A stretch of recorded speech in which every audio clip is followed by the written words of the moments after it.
whenever I was 16 years old, that's when I met the biggest bully and the biggest enemy of my entire life. I've never had someone treat me worse than whenever I was 16 years old. Called me names, was just brutal, abusive, like everything that he could be. And he lived in my mirror. It was me. Welcome to The Brave Place, where we journey into the lives of brave men and women who have beat the odds or who are in the trenches right now. Difference makers who have truly discovered the warrior that lives within and are living it out.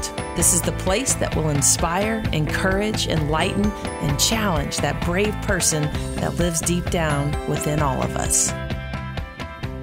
Welcome back to another episode of The Brave Place. I'm your host, Christy Rodriguez, and we've got quite a treat for you today. We're going to be talking about moving from being a sausage delivery truck driver in Southeast Texas to a 5 number-1 hit song guy. Okay. Today, my special guest is Micah Tyler. Micah, welcome to The Brave Place. Hey, I'm so glad to be hanging with you and all the Brave Place fam. Well, we're grateful to have you. If there's anybody that fits this podcast, it's you, because your book, and that's what I really want to talk a lot about today, and your music. The title of your book is inspired by your hit song, Walking Free. Yeah, absolutely. Yeah, it's a song, it's 3.5 minutes. And so I'm trying to shove as much as I can into 3.5 minutes. So I feel like still a lot more to talk about when it came to the freedom that Jesus offers us. So 250 pages is a lot more room to be able to cover that kind of a topic. Mm-hmm. Well, one thing I love about this too is, to so many of us, you hear the words walking free and, run towards Jesus, and Jesus is the answer. And that feels so abstract. It feels kind of untouchable. And what you do in your book, and again, the title is Walking Free for our listeners, taking small steps to a big God. And this is what I love about it, is it's small bite-sized steps every day. It's a 42-day journey, and each step is just a great devotional on practical ways you can walk towards freedom. And I really want to talk about that. I'm passionate about this topic, about just being free. Can we just start with you about what I mentioned earlier, driving a sausage delivery truck in Southeast Texas, and where you were at that time in your life and what brought you to this place of surrender, and just your story. Just share with us, if you don't mind. Yeah. When I was 10 years old, that was the moment at Vacation Bible School when I realized that I needed a Savior, that Jesus was the only person that could sit on the seat as the Lord of my life. And so it was there that he, the gospel changed my life that day. And so from that point on, when I was 17, I felt the call to go into ministry. When I was 18, right after high school, I had a youth pastor make a big impact on my life, and I just kind of felt like I wanted to do the same thing for teenagers.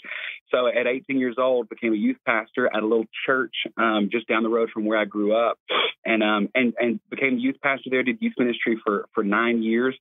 When I was 20, I bought a guitar. Because I wanted one of the kids or a couple of the kids to learn how to play it so they could lead worship for the youth group. I did not know how to play an instrument. No one in my family is musical. And so I thought, I'll snag a guitar, and then one of these kids will play it, and then I won't have to preach as long, And so, so you did not have a music background at this point at all. No, wow. I sang special, like where you look back at the sound guy and nod your head when you want him to push start on the CD or the tape and you sing along. But I wasn't in choir in high school, didn't have any instruments or anything, and so I loved music. I've loved music my whole life, but had no kind of training or anything aside from 7th grade band. But there's not a whole lot of baritone players in CCM, so it's not really a good background for me to go back to. So I just started picking around. I had a book that said play the guitar overnight, which was a lie because it took me 3 months to learn one song. And I finally got the courage on a Wednesday night to play Open the Eyes of My Heart for the youth group. And then we sang that song every week for a few weeks until they got tired of it and asked me to learn another one. So I started learning more. And then it became I started writing songs, funny songs that would go along with my sermons. And I would, just make up things, or I'd cover things or whatever to kind of go along with my messages. And then I started writing serious songs to go along with my messages. I'd be, reading something in scripture and it would just really speak to me. And I thought, man, if there's a way for these kids to remember it better, maybe a song would be the best way for them to kind of catch on scriptures. So I'd hop in there and write those kind of things. And then I had buddies of mine who were youth pastors who knew that I was doing that. And they just thought it'd be a cheaper option. They would let me know, hey, can you come play at our camp or come play at our retreat? I'd go, oh my gosh, that's amazing. Yeah, I'll do it. And they said, oh, what a relief, because we can't afford to pay a real band. I was I don't know what that means. whatever. So I started doing that. And so I was 27 and had never been on staff as a music minister or anything like that, but was just leading more and more at other places and for other people and for our group and that kind of thing. And then all of a sudden, my wife and I both just felt this calling on our life, because the thing is, we will never stand before Jesus and him say, well done, thy good and successful musician or podcast host or refiner or mom or dad. It's faithful servant, right? So the thing is, that's a one size fits all kind of a blanket that's getting thrown on us. Like, our job is not to be successful. Our job is not to be better than everyone else. Our job is to be faithful to Jesus as a servant, to what he calls us to do. And so we just felt this really radical, shift in our heart of what faithfulness looked like. And so we went to the church. They said, hey, why don't we take the next 6 months for you to work some part-time jobs, and then you can stay on as youth pastor. And then in 6 months, you guys can step into this next thing, but that gives you a little chance to save some money. And so I started doing odd jobs. I was a substitute teacher at an elementary school. I mowed some grass for a couple different people. And then I also drove a sausage delivery truck. And I had filled in a couple times before earlier on in our marriage when I was trying to save some money. But at this point, they were like, hey, why don't you come out and we can give you a couple days a week for you to go drive the truck. And so I just started driving a truck and being a youth pastor. So we did it for 6 months. And then we sold over half of what we owned, bought a single wide mobile home, put it on some borrowed land. And then I just kept doing odd jobs and stepped away from the church. They were super great about sending me out to go do this thing. And it wasn't because we had a record deal. It wasn't because we had a tour bus picking us up or even a lot of shows on the books. It was just basically us feeling this calling to step out into something because Jesus called us to be faithful. So that was literally, it'll be 12 years next week. Well, what a testimony of letting go and letting God take over. I mean, that's surrender at its finest. I don't know another better definition than that. Well, I was just kicking and screaming and fighting too. I mean, I had my Jacob wrestling moment, those wrestling matches as well. And it's like, God, what in the world are you doing right now? Because really, we didn't have wise counsel, someone telling us so to become a professional musician, here are the 10 steps that you need to do. Like that just did not exist. And I live in Buna, Texas, and I still live here. And there's no roads that lead from Buna, Texas to Nashville, at least not a paved one to be able to get. And I just felt it just deep in my chest that God just reminded us hey, just be faithful to what I put in front of you. And so what faithfulness at the beginning was driving a truck and filling in at an elementary school and helping out with, playing at camps and retreats and those kind of things, and just trying to write music and be honest about what God was doing in my heart. So, to be completely honest, today I'm doing the same thing. I'm trying to be faithful to what's in front of me. And so faithfulness just looks a little different now than what it did before. But at the same time, I'm just trying to say, God, I can't be faithful to all these things tomorrow. I can't be faithful to everything from yesterday. All I can do is just continue to commit my life to serving and being faithful to you today. And so, surrender is that daily choice that we have to wake up and say, all right, is it my life or is it your life, and my life in your hands? And so that's just what we're doing now.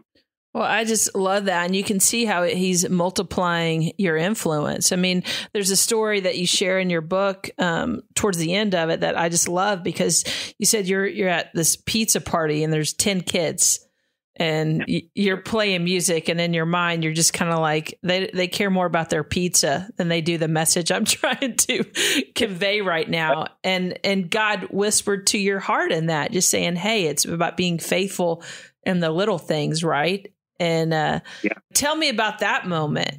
Yeah, I mean, the number one question or comment that I get from young musicians, like if I go somewhere, if I'm playing at a church or I'm playing at a concert and I'm signing at my merch table, there's always a couple of people who will come up to me and be like, hey, man, I want to do this for a living. How do I get to do what you're doing right now? And because what they see is they see me standing on a stage opening up for, big acts, or me having my own concert and there being 1,000 people there, and we sold the tickets and all the things, and the lights are flashing and the sound is coming out, and I've got the band around me and the whole deal. And they see the tour bus rolling up and they go, man, how do I get to do that thing? And what I want to tell them is like, hey, look, you're catching me, 39 years into what the Lord's been doing. What I always tell them, these young musicians, and what can be applied to literally any of our lives right now, is you can only be faithful to what's in front of you. And so I tell like, hey, look, what are you doing right now? It's not what do you want to do? It's what are you doing right now? And they're like, oh, I lead worship for my youth group. I'm like, hey, be satisfied that God has given you something to be faithful today. Playing in front of those kids with pizza thing. Oh, you got to believe that there's moments where I'm going like, man, one day, if I could just get in front of a few hundred people, I know it would be great. And man, if I had a better guitar, if I had a better sound system, but the thing was, God was teaching me things in those moments, trying to play in front of 10 kids at a pizza party. That was a moment that really transformed my heart and helped me remember, like, I can only be faithful to this thing right now.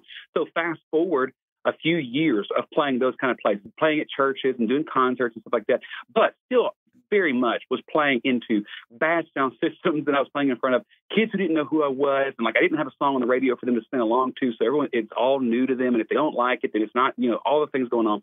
So fast forward about 6-7 years into me doing music, and I remember I actually got to start opening up for national acts when they would come to Southeast Texas. And so I was kind of the local guy because they play my music on the local radio station.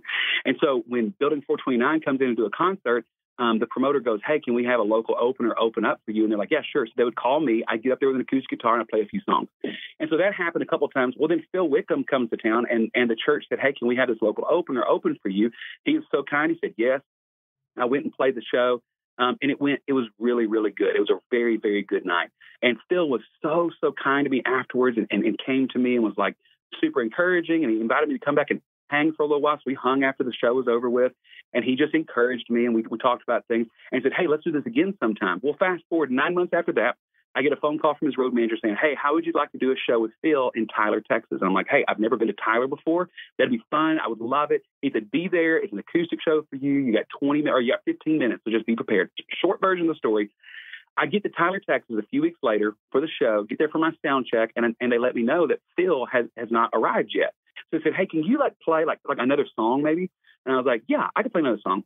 Well, at 6:45, 15 minutes before the show is about to begin, sold out show. People are literally in the crowd shouting, Phil, Phil, Phil, right? They're holding signs, the whole thing. I find out that Phil's plane cannot land in Dallas. There's a storm cloud sitting on top of the airport. So they could not land. So they had to land in Oklahoma City, which is about 6 hours away from Tyler, Texas, which is not going to get him there in 15 minutes to do the show. So they said, if Phil's not going to be here, can you just play the show? And I'm going, are you kidding me? Because I'm really, it's like I've got the whole deck stacked against me because Phil's not here. And the crowd has no idea. So they get up there and they announce. My goodness. They're with DJ, and he's out there and he just goes, and one more thing I got to tell you, Phil Wickham is not coming tonight, but please help me welcome the Micah Tyler Band. Oh. I mean, it's like my whole life flashed before my eyes in that moment. And the crowd is more confused because he just slipped it in there. It wasn't a big announcement like, hey, we got to let you know about Phil. It was like, hey, Phil Wickham's not, please help me welcome the Micah Tyler Band, which is also not my name. So I get up there and I'm in the crowd. I said, hey, 3 things. Number 1, my name is actually Micah Tyler. I'm so sorry. Number 2, I'm also so sorry because I don't have a band. I'm by myself up here. And number 3, I literally just decided to start a cover band called Will Fickham. Okay. Oh, so, my goodness. That's great. So the crowd slowly starts laughing. And it was in that moment where I just go, because the church told me, they said, hey, look, if you can do it, great. If you can't do it, we'll just cancel the show, but please consider it. And I'm sitting back in the dressing room. And you know what I was thinking about? I wasn't thinking about me playing in front of a few hundred people. I thought about 10 kids who were more interested in their pizza than they were me. And I survived that night because I served Jesus. And God moved that night because Jesus was there. So I get out there, I make my little joke, and then I played every song I knew. Like I'm talking about, I'm pulling out worship songs I used to play, funny songs like everything I could do. And it was one of the best concerts of my entire life. Like the room Wow. just went nuts. Like it was amazing. So, I mean, and there were still those reminders that afterwards, I go to my merch table to like talk to people, and there's this big line out there. I'm going like, oh my gosh, I've never had a line this big before. And they come up and they start talking to me, and I'm signing things. I'm saying thank you for buying stuff. And this girl comes up and she goes, it's actually my birthday today. And I was like, oh my gosh, here's a free CD. And I gave it to her, and I said, so where are you from? She said, oh, I'm from Mississippi. We drove 16 hours to get here to see Phil. Oh my goodness. And I went, do you want a shirt? Like, I didn't know what to do in that moment. But like, I'm reminded, this was not my crowd, Phil Wickham's crowd, whatever. But I remember my wife and kids were there. We went to the hotel. I'm just laying there in the bed in the hotel and just going, all I could do that day was just be faithful to Jesus with what I had. And it wasn't what I wanted. I wanted to have a Phil Wickham show where he's there and I got to hang out with him and I got to but here's what's crazy. The next day I get a call from Phil's road manager going, what did you do last night? And I said, dude, I was just trying to survive. He said, we just keep getting messages about how great of a job you did. Would you want to come open for us on some more things? And I said, hey, I've bought tickets to watch Phil and Shane the last couple of years, like tradition for us. If you guys are looking for an opener, I'd love to be considered. Fast forward a couple of months later, I'm out on the Christmas. My very first tour was with Shane, who are one of the main reasons I played the guitar when I was 20, because they were my heroes. And Phil Wickham, who just gave me a chance, for not showing up to a show. I later ended up signing a management deal with Phil's manager. I signed a record deal with Phil's record label, and I signed booking with Phil's booking. And it's all because teen kids at a pizza party didn't listen to me, and I learned how to be faithful in that, and it turned into everything. So, wow. Wow, that's quite a story. Yeah, you just never know what God is doing today, what storm you are walking through today, what thing you're having to decide to be brave about today that may not get the results that you want today, but what if God is building and carving something in you so that when that time does come, you're prepared. You're prepared to get out there and sing every song you know and make the jokes and be comfortable enough up there because you knew what it was like to survive all the bad rooms and all the bad situations and all the tough spots and still be able to serve Jesus faithfully. That's a powerful word, Micah. Whew. And one thing, and I think that word faithful just keeps standing out. I think if we do live in that place where we are just fully surrendered to God, you can have that peace and you can say, okay, look, what's right in front of me, I'm going to do my best with it. And then let God take care of the outcome. In my own journey, I've had to learn that through my own recovery process. But what I've realized is that a lot of times his outcome is way better than what I had wanted or expected for myself. And if we just stay steady and true to him in those daily moments, just like you're saying, that daily surrender. What we have to remember is that fear is such a device the enemy uses that if fear is our motivator, then how in the world are we supposed to know the peace of God? Like really, how do we walk with peace if we are being driven by fear? It just doesn't work that way. So what we have to do is we have to surrender the fear and confess that fear. Because here's the deal. God just keeps putting breath in our lungs. Louis Giglio has this incredible quote that I love so much.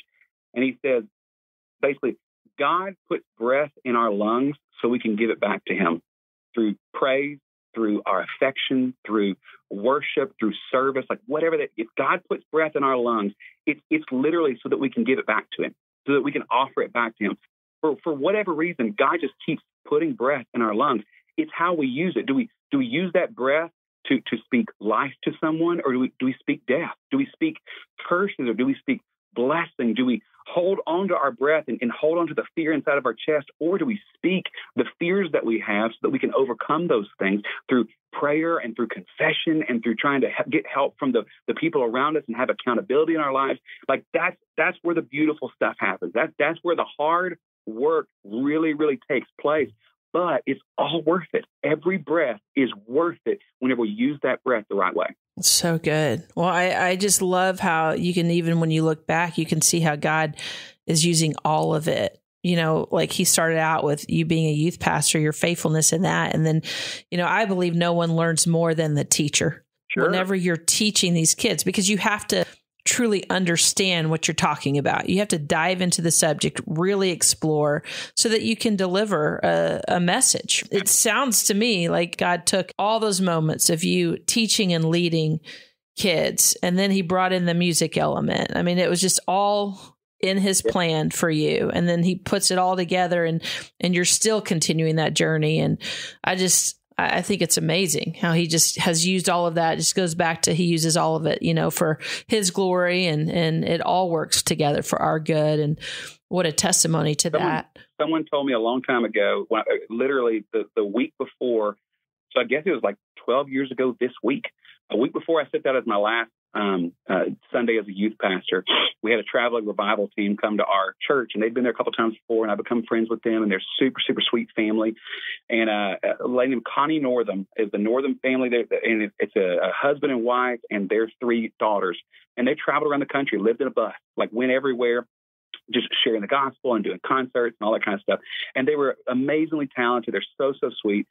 And they came to our church, and I told them about how I was about to be stepping away as a youth pastor and what I was about to be doing. And they said, well, what's your plan? I said, I don't have a plan. I said, my plan is just to like be faithful to whatever God gives me. But like, if you guys have any wisdom, I'd love to know it. So I was that kid asking like, hey, how do I do this for a living? Because I want to be faithful, but I just don't even know what to be faithful to right now. Mm-hmm. And what Connie with me, she said, I raised my daughters on this bus for the last 20 years. They didn't go to prom because they were homeschooled.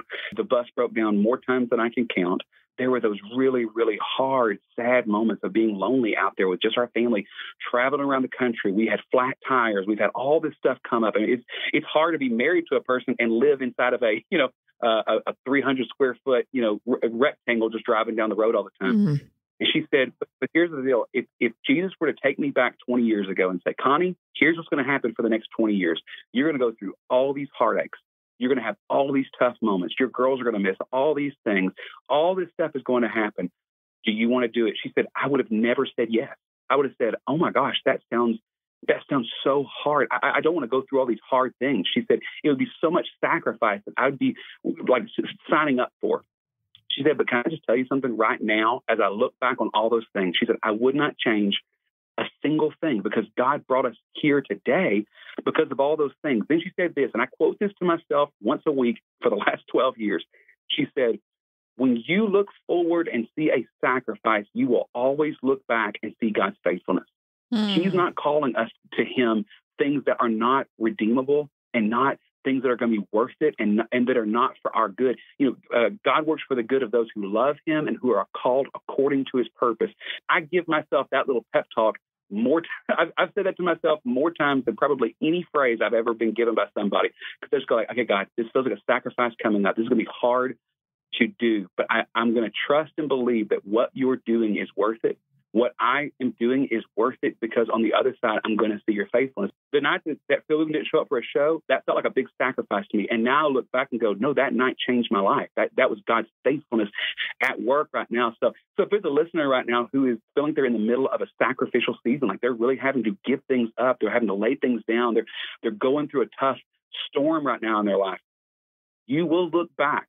If we submit those moments to the Lord, we will look back and we will see his goodness and his mercy and his grace and his faithfulness over and over and over again, because that is who he is. You got me in tears over here. Wow. 2017 was the hardest year of my entire life. That was also the year that Never Been a Moment went number 1 on Christian radio, okay?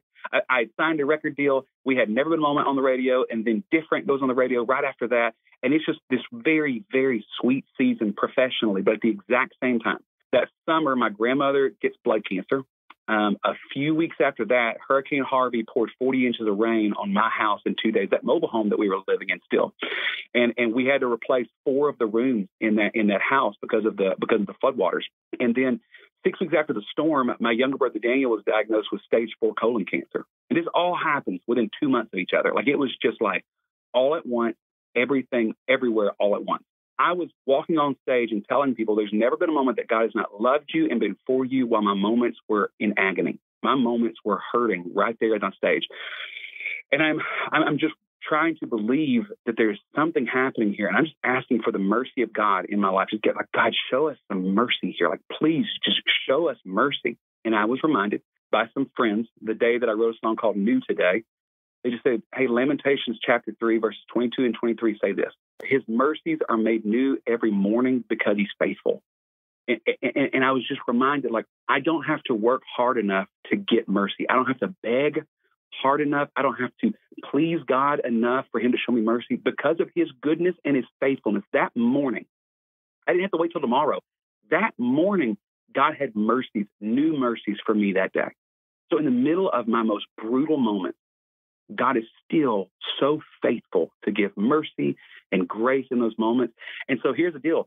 we walked. My grandmother ended up going into remission, so she was able to beat the cancer. We put the house back together. My brother got to ring the bell because he was a cancer survivor just within the next 4 months after all that. And it was so hard. But here's the deal. Whenever 2020 comes up and all of a sudden our whole life gets shut down and I make 10% of my income from the year before in the whole year of us being shut down because there's no concerts, you knew that whole situation. Mm-hmm. I'm going, yeah, but you've been faithful in the storm before. I trust you more because of cancer and hurricanes. So I'm going to trust you again. You have proven yourself to be trustworthy and faithful in the dark. And so now I'm going to trust that your light will keep coming. And so as we continue to walk through hard things, as I wrote this book, Walking Free, I'm literally sitting next to my brother who is on his third battle with cancer. He's taking chemo treatments and writing his sermon for his youth group the next night because he's a youth pastor. And then at the same time, I'm over there writing chapters of a book talking about the freedom that God gives us. From the outside, it looks like that we are just locked up by our situation, our circumstances. Cancer is prevalent. He's trying to beat it again. It is taking his parts of his life. It's just really, really vicious. And at the same time, the both of us are going like, nope, there's freedom here still. Mm-hmm. Jesus is worth trusting today. And so yeah, this book is not something that I have figured everything out and I'm on the other side of all these things, looking back at everybody going, hey, I'm free. If you want to be free, here are 42 easy steps that you can take. That's not how this works. I wrote this book as a reminder for me. I pray that my great-grandchildren one day will pick this book up and not see that this is a self-help book. This is a Jesus help book. This is me going, I cannot do this, so I need you to show me the steps one at a time for us to be able to step away from our fear and into faith, away from being reckless and into being relentless. And just really focusing each step, whether it is big and heavy and bold and hard to take, or it feels like it's just a confirmation that we're still walking in the right direction. I want to be reminded. And so my prayer is that I get to walk with all my friends now, that people who grab this, that we walk together knowing that the author and perfecter of our faith is worth setting our eyes on and running the race towards. Wow. Well, one thing I love about your book is that it's so honest and it's real. It's very much like your music, and your lyrics, the I See Grace song, which is your most recent song, one of my favorites. There you said, I've seen shame, the kind that comes from mistakes, the kind that won't go away. When I turned around, they were right there to remind me. I've seen regret, all of these things that we've all felt. And so often we stay locked up inside and you address that in your book. You're like, let's talk about that. Let's be real. Let's deal with confession and let's deal with accountability and be okay with that. And just even what you say about religion. And I just wanted to kind of maybe ask you, and you don't have to answer this if it makes you feel uncomfortable, but just personally, because when I read your lyrics and I read the words in your book, I'm like, this guy, he really does understand shame, regret, making mistakes. Yeah. Where is that coming from? Just from your own personal journey? Is there somewhere in there where you're like, you know what, this is what I've dealt with or where I've walked and this is what God did for me. This is how I got out of it. Because there's someone listening today that they do have shame, they have regret, and they're locked up in that and they don't know how to get out. Whenever I was 16 years old, that's when I met the biggest bully and the biggest enemy of my entire life. I've never had someone treat me worse than whenever I was 16 years old. Called me names, was just brutal, abusive, everything that he could be. And he lived in my mirror. It was me. I hated me. And I would treat myself so badly. I would believe that everybody else felt the same way I did because I hated the way that I looked. I hated the way that I talked. I hated the way that I thought. I hated the way that I dressed. There was nothing in my life that I liked. And nobody knew. I kept that completely to myself. I was just the guy who would walk up and say hey to everybody and secretly count how many people said hey back and just trusting the people who didn't say hey, whether it was they didn't hear me or whatever. I believe it was because I am just so unlovable. And so I felt like in Psalm 139, when it says that we are uniquely made, I thought that was a punishment because I just wanted to be like everybody else. And so here's the deal.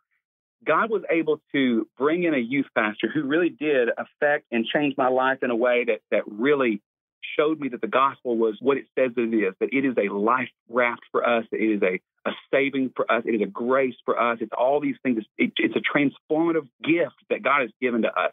But for years and years and years, I still was the worst critic on myself that I could possibly be.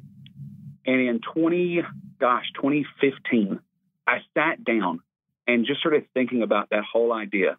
And I'm going, God, I've asked you to change me so many times. Comparison is the thief of joy. And I was thieving myself from joy every chance that I got. I would look over and be like, I wish I could sing like that. I wish my show looked like that. I wish I could play guitar like that. I wish I could write like that. And I compared myself to everybody around me constantly. And it was 33 years old that I realized that if I am uniquely made, I'm also wonderfully made. And if God calls that wonderful, if God calls me beloved, then I've got to learn how to ask him to change things in my life, not to look like everyone else, but to look like him. So I sat down with a guitar and I wrote, I want to be different. I want to be changed. Till all of me is gone and all that remained is a fire so bright the whole world could see. So come and be different in me. I was addicted to criticism. I was addicted to hurting myself. It was like almost like a comfort to me if I could go ahead and dispel myself, if I could go ahead and talk myself out, hey, you're not good enough. That's why it's not working. You're not good enough. This is why you have to do this and this. I told myself that so many times because I thought if I can excuse myself because I just don't have the talent to do this for a living or whatever it may be, then I wouldn't hold myself to a high standard. So I couldn't let myself down because I just was already down all the time. And so when I See Grace, when I wrote that song, it was me just reminding myself that because after I wrote Different, I really started trying to focus on that. And listen, I can still be a bad critic to myself. I can still, in my unhealthy moments, treat myself poorly. But I remember every time that I messed up, if I sinned, if I made a mistake, if I treated someone poorly, whatever that may be, I would hold that over my own head for years. Somehow I thought that I was a better judge. Jesus could forgive me. The King of the universe forgives my sins, but I was still keeping a record. Isn't that crazy? So then I realized when I wrote Different, I really tried to let grace really move in my life in a way that actually I was being transformed and I was forgiving myself too, right? So when it's time to write I See Grace, it was a moment where I realized for the longest time, I would look back on my mistakes, and that's what they were. They were sins. They were mistakes. I felt the shame again. I held on to the pain from it. I would hold those things over my head. But I had been noticing that over the last few years, when I would look back on those mistakes, I wouldn't feel that pain and shame anymore. I would see mercy, and I would see forgiveness, and I would see a grace that is greater than all my sin. So I See Grace was kind of just not like a, hey, I'm killing it now. It's more of a, man, thank God that when I look back at the mistakes and the struggles that I've had, I don't hold those things over my head anymore. I trust that this grace has been given to me, and it is a grace that is greater than anything I've come across. And I just want to celebrate that, and I want to see grace in the things that are going on in my life day by day.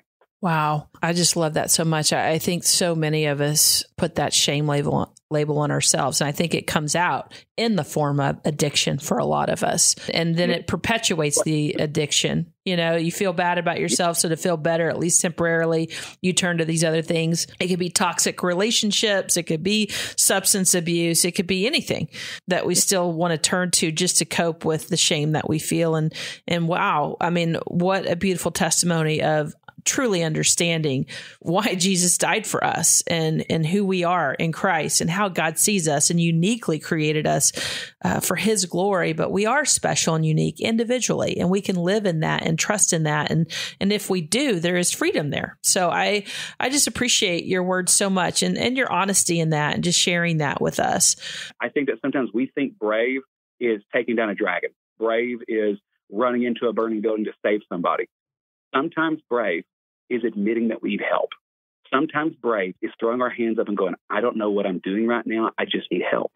And so I think that we feel like we have to get in a position sometimes to be brave whenever in the middle of our hardest moment, the bravest thing we can do is just say help and ask Jesus to change things. And when we made the music video for Different, I remember God was teaching this to me. It's like, there's been times in my life when storms are coming, whenever cancer is coming, whenever hard things are coming, that I asked God to change my circumstances.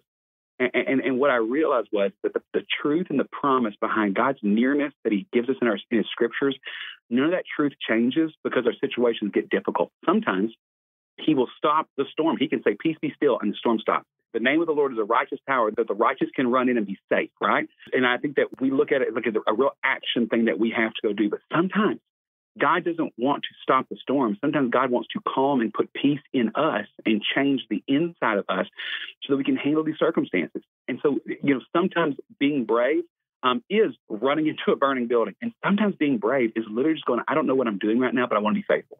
Just it's that refining fire in the storm, right? I was having this conversation with my 10-year-old son just last night. If you want to be a fire for the Lord, you're going to have to walk through the fire. I think that's one of the greatest ways that God does use us. But we've got to go through the fire in order to be a fire. Yep. That's my personal opinion, and really fight through some things. Yep. And Micah, for our listeners, I know we're out of time. If they want to find you, how can they find you? MicahTyler.com is the website. At Micah Tyler Music is all my social media stuff. I'm out there. I'm horrible at social media. Like I'm just not good at it. I post pictures of my kids and I post pictures of shows and that kind of stuff. But at the same time, I love connecting with people. And so I try to get on there and, hang out with folks and try to put good truths out there. And so, so any kind of social media, you type in Micah Tyler.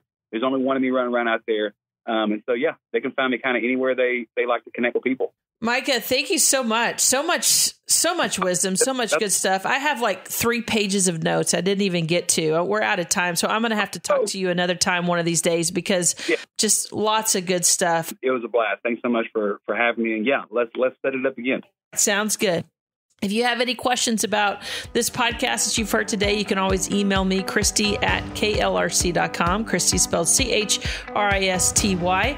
And until next time, have a brave day. Thanks for listening to The Brave Place, part of the KLRC Podcast Network.